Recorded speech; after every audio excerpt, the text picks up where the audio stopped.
When another surgeon chooses me to be their surgeon, it means a lot to me. It's humbling and it's a privilege.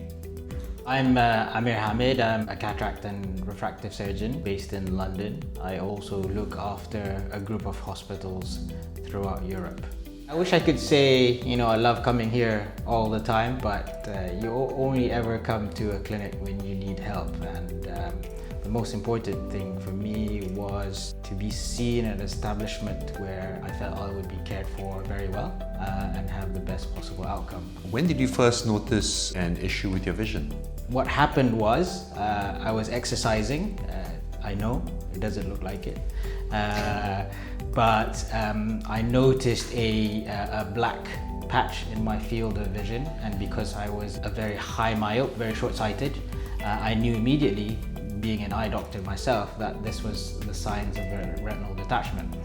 So what you do in those circumstances, well, if you're a general member of the public, you should seek medical attention straight away. Fortunately for me, I've got a very good contact list in my phone, so I phoned Mr Wong at OCL, who I know is an excellent surgeon, and I got to see him straight away the same day. What did you notice in the gym? It was a black patch that was moving. And was your experience of the shadow different from the theory that you know as an eye surgeon? Yeah, I think obviously my perception, my belief of it would be a static shadow. It would be there, and either it would increase in size and coming towards the center, because that's what we always tell people. But it wasn't static. At times it would be less, and other times it would be more, depending on how much movement or my eye position. And being the geek and I am, and being an eye doctor myself, I was sort of experimenting with different gazes. I was looking up and looking down, so it would move. Nonetheless, I had a high index of suspicion that I needed to be seen straight away. Some patients, it takes them a bit of time to figure out that there's something serious. As human beings, one of our first reactions to something that could potentially be serious, particularly to our own health, is to deny it and hope that it's going to go away. But there's certain things you can't do that. So the moment when you discovered Yes. that there was definitely something wrong with your right eye, how did you feel about that? I'm a surgeon. I fix things. So my thought was, I need to find someone to fix this for me. And who's the best guy to do it? My sight is really important to me. It's my livelihood. It's how I support my family. So yes, it was important, but I trusted the process and it came through. It's interesting because sometimes these are the same conversations that you have with your patients, right? When you have a complex patient, you say to them, look, this is where we are. Something may not go according to plan, and we'll have to deal with that at that stage. So those are the things that was going through my mind. Yeah, and that's very important. Being a surgeon yourself, has your experience of being a patient changed how you interact with your patients now? It's not something that I would recommend to surgeons, but I would say it does add a level of insight and empathy for you when you do have those conversations with your patients.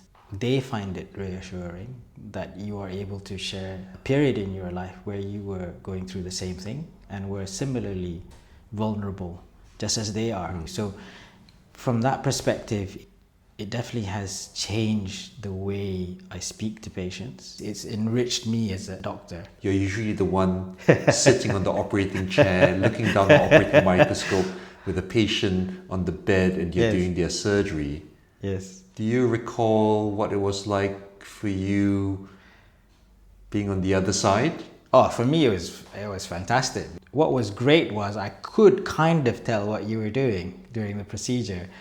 So that was very, very interesting. It was very comfortable during and also after. So, from that perspective, it was quite a positive experience, if you could say that about having surgery. So I knew you were a great surgeon already, so that goes without saying. But I think what is really important, and what people also look for, you need to have that rapport, that connection with your surgeon, and that can manifest itself in a good bedside manner, how they communicate with you, the empathy, clarity. Those are the kind of things that you look for, and that was particularly important to me, it's a team thing, right? So, you know, there's a great team here, and they also created a very good environment for people to feel cared for and safe. So I think that is a testament to you and the other guys here for what you have established. And I think you're absolutely right that the team facilitates the entire journey of your care. If I could put you on the spot, what was the most difficult moment of the journey for you? I wasn't worried that I wasn't not going to recover. I think even within a few days, I could already see quite clearly.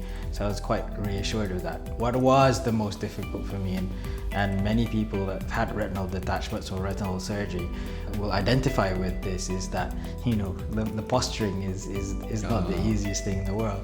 Just putting my drops in, taking it easy for 2 weeks or so.